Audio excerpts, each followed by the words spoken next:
News Hour with your host and Executive Director of Gun Owners of America, Larry Pratt.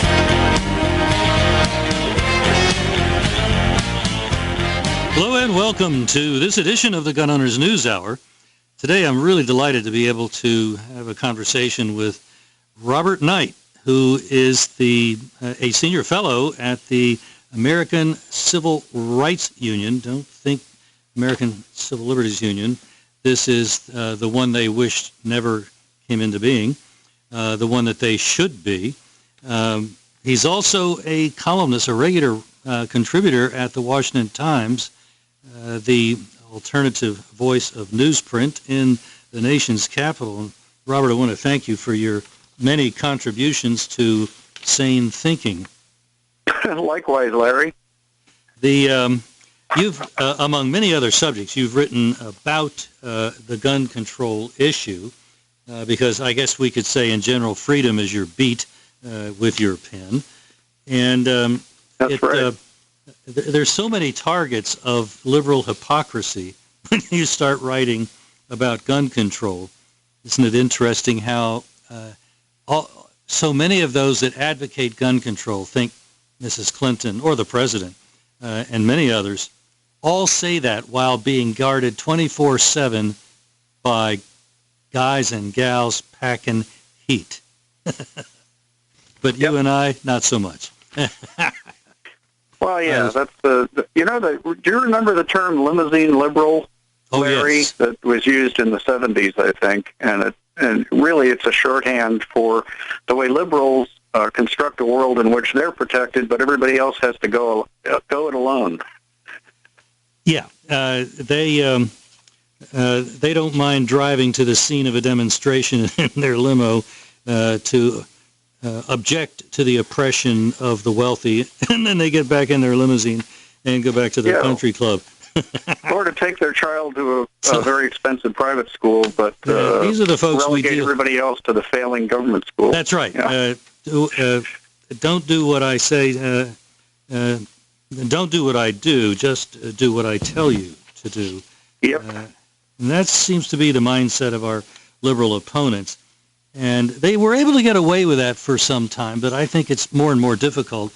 And I don't know that Fox News is necessarily the biggest check on them, but there are just so many blogs and so many ways of doing a search and finding out, did he really say that, and is that really what he meant? And it turns out that maybe there wasn't all that was intended for us to see behind what was being said. And it's getting harder, I hope, and I think, for them to carry off some of their whoppers. This hypocrisy, as far as I can recall, goes back many years when the gun control law in Chicago was being propounded by then Mayor, I believe her name was Jane Byrne. And she stood in the council chamber addressing the members of the city council, saying that she didn't know why anybody would feel that they need a gun. Literally, ringing her were a half a dozen armed guys in blue from the Chicago Police Department. But I don't know why anybody would want a gun or feel the need for a gun. Well, I'm sure she didn't feel the need for one because she had 6 that were probably quicker on the draw than she could have been. Yep. Well, that's how it works. And, of course, Chicago has become a hotbed of murder. It's one of the worst that's what they got cities in the country. Yeah.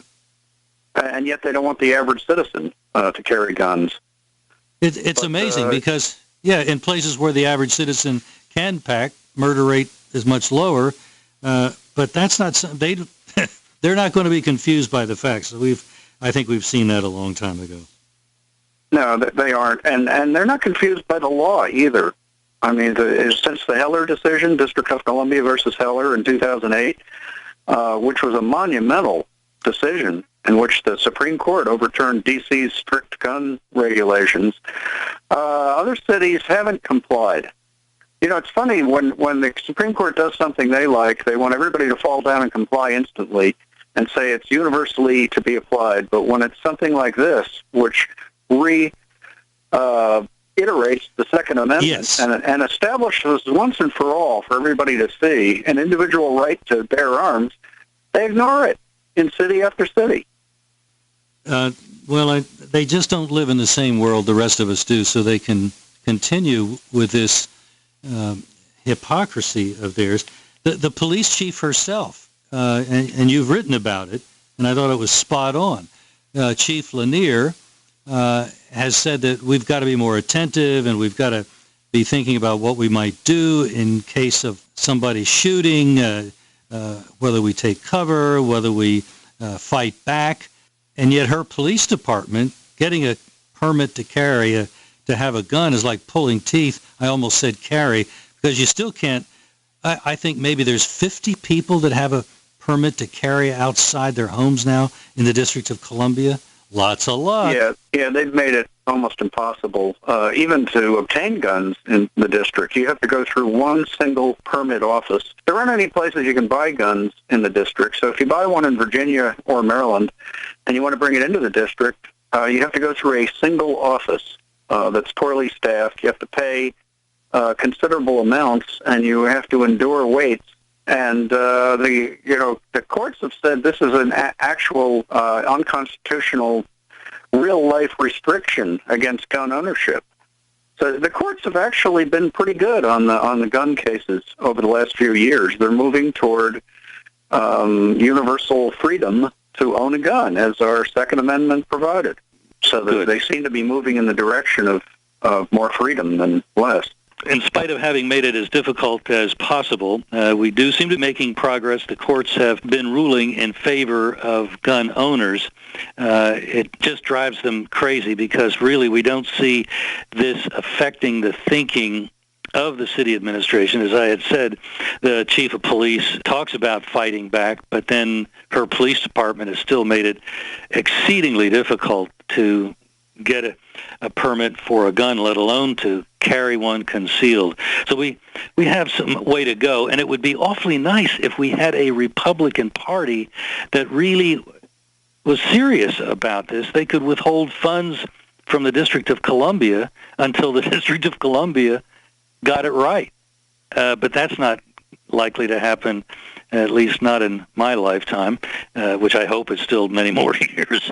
And they just don't really like the idea of us unwashed walking around with guns. It drives them crazy, no matter what the facts. So, yeah, the facts never really convinced any liberal I've ever met. I mean, you can pile them up a mile high and walk right around them. There's a great quote from Winston Churchill about Stanley Baldwin, who is a liberal in his own party. And he said, Stanley sometimes comes across the facts, but he always manages to scurry away as if nothing had happened. Yeah, well, we see a lot of scurrying going on here in the District of Columbia, and particularly on the gun issue. It's just amazing. And again, the chief of police, she can carry a piece. Her cops, of course, carry guns. But then when it comes to the rest of us, they just don't really believe that that's what ought to happen. And any progress that we've been making, and we have, in the District of Columbia is like pulling teeth from these people. And I don't expect it's going to get easier anytime sooner. I was very appreciative of the column that you had written sometime back about the liberals in the rest of the country that are just right out of the same mold. You referred to the governor of Connecticut and how he certainly doesn't get it. He doesn't think us unwashed ought to be walking around with guns, and he'll fight us tooth and nail. Yeah, well, it's really most Democrats. Let's pick up on the good governor when we get back. I hear the music coming into a break. We're going to be back and talk with Robert Knight, a senior fellow at the American Civil Rights Union and a contributing columnist at the Washington Times newspaper here in D.C. 866-91-STEEL.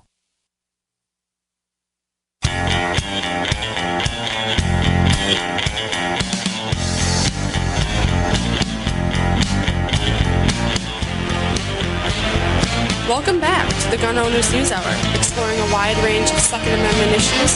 Here's your host, Larry Pratt. Well, my guest today is Robert Knight. He, among other things, is a senior fellow at the American Civil Rights Union. Robert, what's the website there where people could make some contact? The ACRU. That's the THEACRU. And as you've said, Larry, not to be confused with the ACLU. They're on the other side of all this. If you were looking for a liberal website, you'll be very disappointed when you go to ACRU. .org, I guess? Yes, .org. Yeah, so, and I'm very grateful that you folks are there because it, among other things, just the witness of your name on the Internet says that this position of rights that belong to Americans is not something that is the domain of the left. In fact, it's very hypocritical when the ACLU talks about liberty. They haven't got the foggiest idea what liberty is. They fight it all the time, and that, I'm sure, is one of the reasons why the ACRU is in operation, is to put the lie to what the left, and in particular the ACLU, has been putting forth for decades in America. Yeah, the ACRU was founded by Bob Carlson, who was President Reagan's welfare reformer. And Bob he was deceased about 10 years ago, and he was an Eagle Scout, and he got tired of seeing the ACLU push the Boy Scouts around and insist on their values over those of the Scouts. So he formed the ACRU to counter the ACLU. And since then, the ACRU has defended constitutional rights, real rights, not the ones they make up every day over in the offices of the ACLU after a few martinis. Mm-hmm. These are the ones emanating from the Constitution as reflected in the Declaration of Independence. Real rights come from God. And anything that is in conflict with God and God's morality is not a law at all, as the great jurist Blackstone said. But it's a pretend law. Different. They're a pretend law, and they're usually at the service of some group that wants to impose its power on everybody else. And over the past 20 or 30 years, we have seen these so-called rights multiply that aren't really rights. They are really all aimed at forcing everyone to believe and do the same things. This is the agenda of the left. It's all about power. It's not about individual rights at all.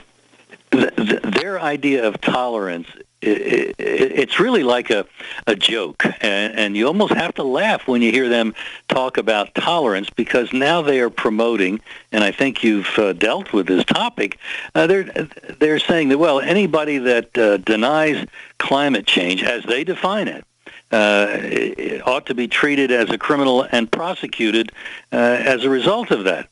So much for the First Amendment, which they have told us for so many years they really support. Now we're beginning to see, and I hope I'm not taking the very words out of your mouth, but I think you agree that they think that we ought to be able to have free speech too, as long as we're free to agree with them. Yeah, it's that bad, and you're not exaggerating, Larry. There have been nearly 20 Democrat attorney generals who have formed this climate change group, and they have said that they want to prosecute people who are questioning climate change. In fact, when they were criticized by a fellow from the Competitive Enterprise Institute, a conservative think tank, the Attorney General of the Virgin Islands, who's a big climate change guy, sued to have all the documents from the Competitive Enterprise Institute. He wants their emails. He wants everything. He wants to persecute them, basically, for disagreeing with what these liberal attorney generals are doing. It's kind of scary how much they're overusing power. Oh, and I know they're not worried about precedent when it doesn't work in their favor, but there was this little thingy about the lawsuit that the state of Alabama lost when they tried to get the membership list from, I believe it was the NAACP, and the NAACP said in a pig's eye, and they went to court and won in the Supreme Court that that was not something that they should be able to get. Well, it's as if that decision had never been rendered. And you've got climate changers. You've got the lovely Attorney General in California threatening conservative groups with all kinds of reprisals if they don't belly up with the kind of information she wants, and particularly the names of their supporters. She wants to go after them. And that's exactly why the Alabama decision was handed down by the Supreme Court, was to protect the donors of these different organizations that may not be in political favor with the folks in power. Well, yeah, and it's not for nothing. They're worried about this because we saw what happened after the marriage referendum passed in 2008. And somehow the left got a hold of the donor list to the marriage campaign, and they published them and put people's personal addresses up on a website and persecuted them. Brendan Eich, the founder of Mozilla Firefox, it turned out he gave $1,000 to this way back in 2008, and in 2013 they fired him over it. That's how tolerant the left is toward different points of view. So here along comes Attorney General Kamala Harris, and she says, well, I want the donor list of all these conservative organizations that have colluded with ExxonMobil in denying climate change. And, how I would love, Bob, how I would love to collude with ExxonMobil. I'll make sure they get our address so they can send a check. We've never seen a red penny from them.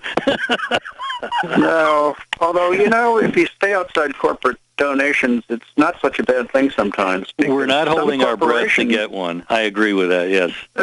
Some corporations get taken over by liberals, and they start throwing their weight around. So sometimes it isn't so bad going at. And it's like the government. If you're used to getting donations from those large corporations, when they get taken over by the liberals, then you will dance to their tune or the money will get cut off, just like getting money from the government. Much better to be like Gun Owners of America, and I'm sure like the ACRU, you get lots of thousands of individuals sending relatively small donations. If we get a $1,000 donation, somebody brings it in here and says, hey, look, blah, blah, just gave $1,000. That's a big deal here at Gun Owners of America. We depend on thousands and thousands of individuals. Well, it allows you to be bolder, doesn't it, Larry? You're not beholden to corporate stiffs who are worried about, rhetoric that may upset liberals in high places. And, no, if you can speak your mind. If you annoy a small donor of $25, you try to make peace with him, but if you're not successful, it's not the end of the day. Yeah, I know. It's good to have a wide level of support from many people. And I'm glad you guys enjoy that, and we do too at the ACRU. You'd almost have to, the way you guys take politically incorrect positions on so many different issues. You'd be dead in the water if you were depending on a handful of wealthy daddy warbucks to write those checks for you. So, well, did you see what happened to Alec? There's that bloody music. Let's come back to Alec when we get back after these words from our sponsors, talking today with Robert Knight, Senior Fellow at the American Civil Rights. There's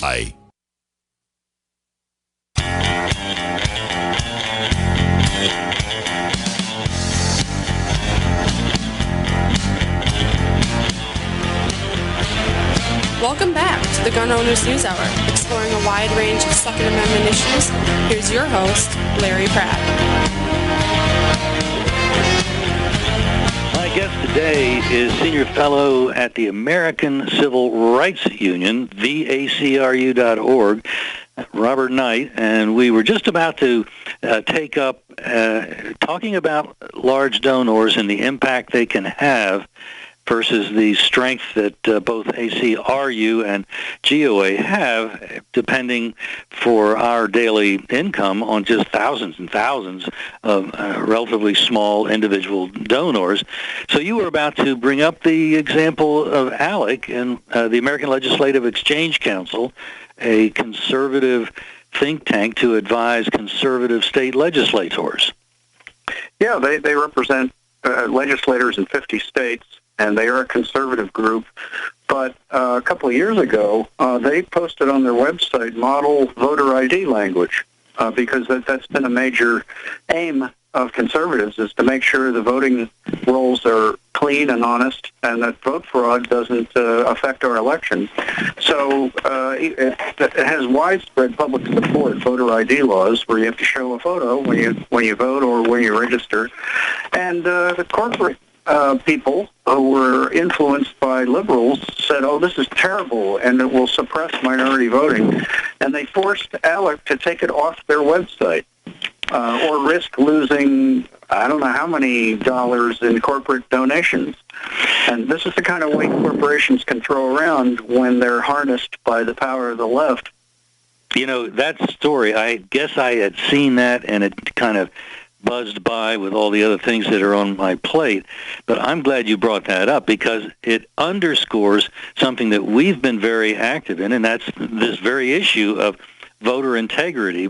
And one of the reasons why we've opposed the invasion of illegal aliens is that the Democrats are very good at getting them to be voters, whether or not they're citizens.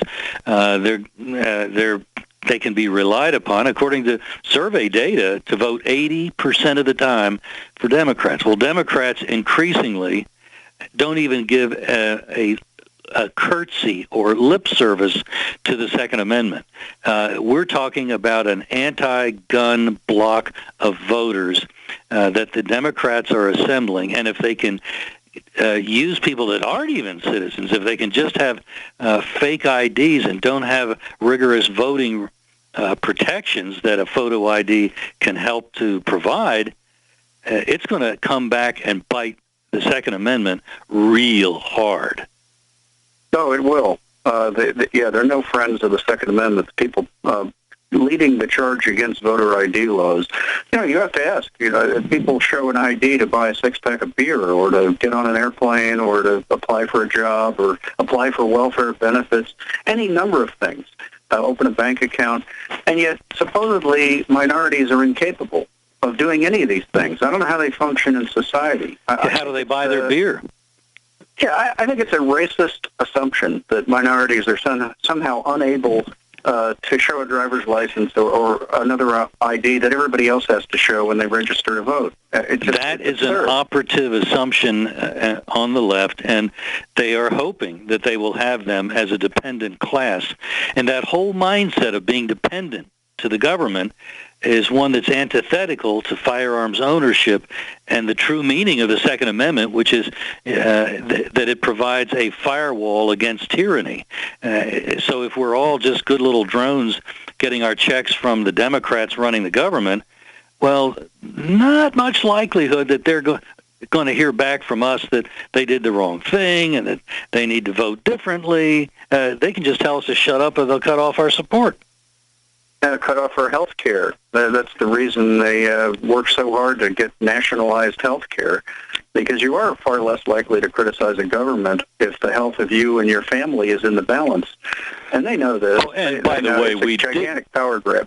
And we did tell the doctor he's supposed to ask your little 5-year-old, does Daddy have any guns? And where does Daddy keep the guns? And we've caught them doing that. And not too many, the best that you can expect a 5-year-old is to just look like deer in the headlights and not be able to say a word. But, what kid's going to be able to stand against that? Well, yeah, and there are other threats, too, such as restricting gun ownership to people who have never, taken a mind-altering drug. And there are people who take anti-anxiety medicines. A lot of elderly people do, just so they can sleep. They take them for insomnia. Yep. They've really opened wide the door for the government to come in and say, well, you must be a little nuts, so we're not going to let you own a gun. Because and yet the law, and what you say is what is happening, and yet the law says you got to be demonstrably a threat to yourself or to others. And sleeping poorly does not constitute a threat to anybody. No, it doesn't, unless you're an airline pilot and you haven't slept for days or something. Then we might have a problem, I agree. And that's why we have co-pilots. Yeah, that's true. And automatic pilots. And automatic pilots. Yeah. So absolutely, we're in a control freak environment where we're getting to see the full Obama, for that matter, the full Clinton, or the full Bernie Sanders. These people are absolutely convinced that they know what is best for us. They've never produced so much as a widget, but they can tell people that make widgets how to do it and how long people can work and what their pay ought to be and what the conditions in the factory ought to be. They know all that because they know better. Yeah, they want to direct the economy from top down. It's never worked, and now we have ample evidence right in front of us in this country of Venezuela, where a socialist government has been in place for the last, a dozen years, and they took a pretty prosperous country with one of the largest oil reserves in the world and ran it into the ground to where those poor Venezuelan people can't find toilet paper, basic staples. The place is about ready to implode. And it's all because of the top-down socialist policies. I have read that there are people dying of starvation in Venezuela. Man, this is a tropical country. You have to work to keep mango trees and fruit trees from growing in your yard, and they're starving in a country like that. This is an amazing tribute to what socialism is all about and why the American people ought never give up their guns. That's true. The people don't have any recourse in Venezuela. And by the way, to take a broad view of this, ACRU wrote a paper that I recommend to your listeners, Larry. It's Gun Control and Genocide. And it looks across history, and it shows that the totalitarian government's first act of business was to confiscate guns in Nazi Germany and Soviet Russia, everywhere else. And of course, even in our own country, during Reconstruction, the Jim Crow laws were first devised to make sure that the newly freed blacks wouldn't own guns. And let's extend that point by Democrats. Democrats were the ones that were imposing gun control on the newly freed blacks. They're the ones that imposed gun control in Michigan in the early 30s, a licensing scheme that was designed to keep, quote, those people from being able to easily get a gun. That's what gun control's been throughout history, controlling people like us, really. That's right. And if people want to access this, just go to theacru.org and click on The Truth About Gun Control, Racism, and Genocide. Excellent. It's quite a historical overview, and it's a quick read, but it's alarming when you see what the liberals are trying to do in our own country. The best you can say is that gun control may be somewhat politically benign, as it has been in England, but England is the fourth most violent society in the world. Low murder rate. Let's make sure we get that nailed down. But they have such a mess with violent crime that going out in London is something that, hey, cover me, I'm going to the store. It's really bad. Going to be back and talk some more with Robert Knight, a senior fellow at the American Civil Rights Union, theacru.org. Welcome back to the Gun Owners News Hour, exploring a wide range of Second Amendment issues. Here's your host, Larry Pratt. Guest today is Robert Knight, senior fellow at the American Civil Rights Union, theacru.org. Also writes a lot of columns at the Washington Times, and they've got a lovely archive of what Robert has been doing. Bob, I'm glad you brought Venezuela up because that is heartbreaking. What is happening there, the result of socialism, of these ignorant know-it-alls, has been in a growing mass starvation. People are looting stores, but there's nothing to loot. The shelves are bare, and they have been for some time. It's getting worse and worse. And, of course, I would I don't bet, but I would probably be willing to bet even $1,000 that President Maduro has not missed a meal during all of this chaos. No, he probably hasn't. And his predecessor really got this going, Hugo Chavez. When he was criticized by radio stations, he had his government seize 31 of them right away, seized all but one opposition TV station, and then they made it impossible for that station to broadcast, all in the name of tolerance and freedom and equality. One of the things that our government should be doing is what they did during the communist occupation of Europe. We had a Radio Free Europe in operation, broadcasting real news, sometimes probably better than what CBS was broadcasting. And we need a Radio Free Venezuela from beyond 3 miles from the national boundaries so that they can't legally do anything to overcome what's being done to the people of Venezuela. It is just amazing. It is such a testimony to socialism. Yeah, and the people have revolted. In the latest elections, they threw out the president's party, and they were poised to take over, and the stacked courts there cracked down, and they said, you can't take votes like this. I mean, it's a kangaroo society. Right. I mean, the opposition has the Congress, but the courts won't let the Congress pass laws, really, is what it amounts to. Yeah. Is that amazing or what? It's judicial tyranny at the service of executive tyranny. Now, I don't know enough about Venezuelan legal powers, but if it were here in the United States, the one thing that could be done, which of course the Boehners and the Ryans of the world don't have the belly for doing, is to cut off the money. Okay, Mr. Justice, you don't think I should pass such a law? Well, let's see how long you can go without a paycheck. Yeah, and also, the Congress does, according to the Constitution, have the power over all the lower federal courts. All courts except the Supreme Court, so they can actually pull the plug on all of them. They can pass laws that state that none of the federal courts can review it. I mean, that's called court stripping, and they should have done that with the Defense of Marriage Act, actually, because we've seen what happened to that. And if they won't do it there, then we don't have much protection, I don't think, in the area of Second Amendment. And they can pass whatever laws they want there. And again, they apparently think, and maybe with some justification, they can operate with impunity. If we don't cut their money off, I don't think they're going to take us seriously. Yeah, I think you have to do that. Go where the money is, and that's how you can reallocate power. And, of course, the liberals are very good at getting at all the money. I mean, they've commandeered the foundations that used to be conservative. They've conquered the federal executive agencies.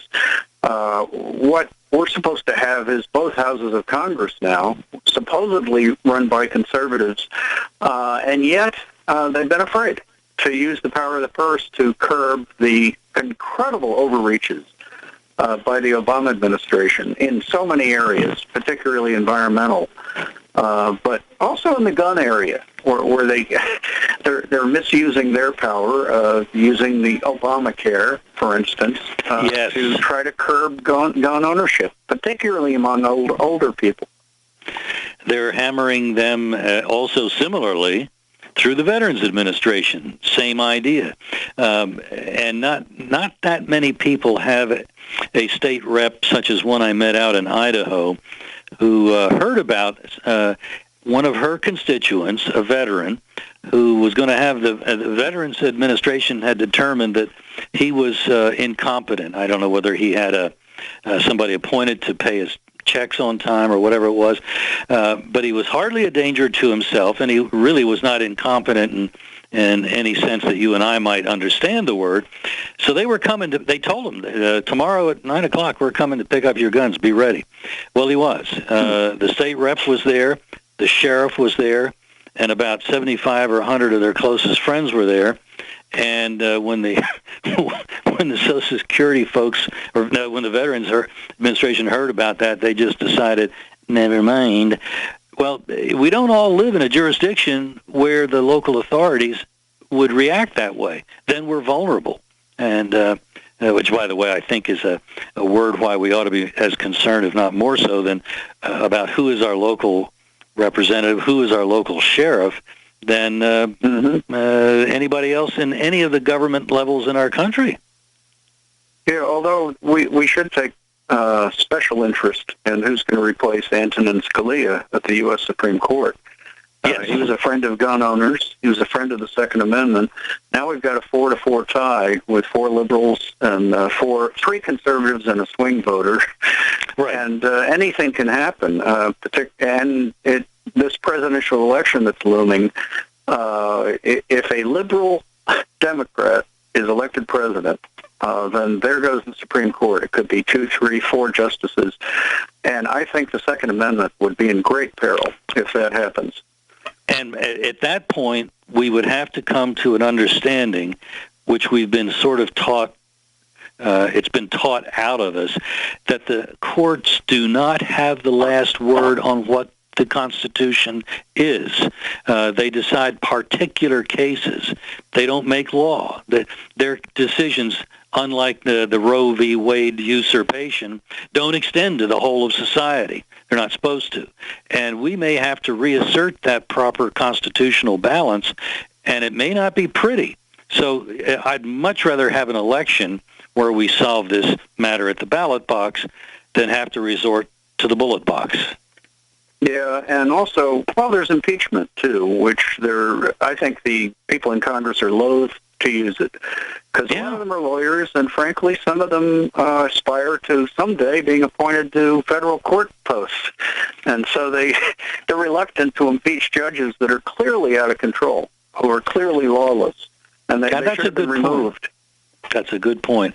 They certainly, they're not even willing to cut the money from the Obama budget that would have enabled gun owners to have some protections from Obamacare. They won't do anything. So it seems to me we need many more Eric Cantors. We need a lot more now Congressman David Bratz, who beat Eric Cantor, the number 2 Republican. I'm hoping I haven't seen that it's all that likely to happen, but there's a fairly wealthy businessman running against Speaker Ryan up in Wisconsin.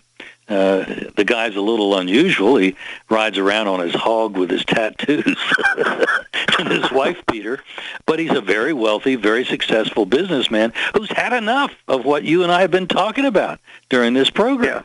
The ineffectual opposition, which is no opposition at all. So the guy's spot on politically, even if he's a little bit more colorful than most of our candidates. Well, remember Jesse Ventura was pretty colorful, and he got elected Minnesota governor. It can be done. It can absolutely be done. So, but I think it does underscore the importance of primary elections. There's hardly any Democrat seats now that are vulnerable to a Republican flip. So it has to be in a primary, in the Republican primary, where we go after the Ryans of the world and get rid of them, as we got rid of Eric Cantor, the number 2 Republican. He was a very powerful guy, a mover and shaker in Washington, if there ever was one. And this college professor came out of nowhere and whooped him. So it can be done, and I think that seems to be where we ought to be making our play. Yeah, I don't think a third party is the answer. In fact, that would guarantee the election of Hillary Clinton or whoever gets the nomination for the Democratic Party if a third party arises. Yeah, so the Democrats are offering us a choice of a guy who honeymooned in the Soviet Union versus a gal who wrote a laudatory senior thesis on a self-described small-c communist, Saul Alinsky. Yeah, Saul Alinsky, right. I know, they're going socialist. Listen, thank you so much for the time to show being with us. Robert Knight, Senior Fellow, theacru.org. Folks, they need your support. They don't get the big bucks. They need lots of little guys like us so they can continue to be an independent voice. Go shoot them a contribution. Bob, thanks so much. Appreciate you.